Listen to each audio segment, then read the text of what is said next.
Hey everyone, in this video I'll show you how to fix not receiving verification code on iPhone. Let's get started. First, make sure that your iPhone has a stable internet or mobile signal, since verification codes often come through the SMS or online.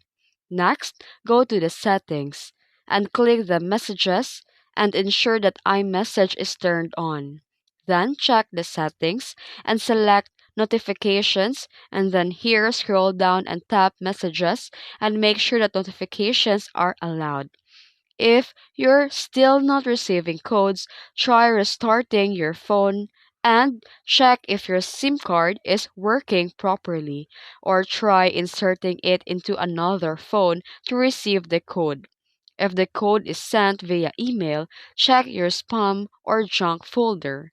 And that's it. After following these steps, you should start receiving your verification codes again.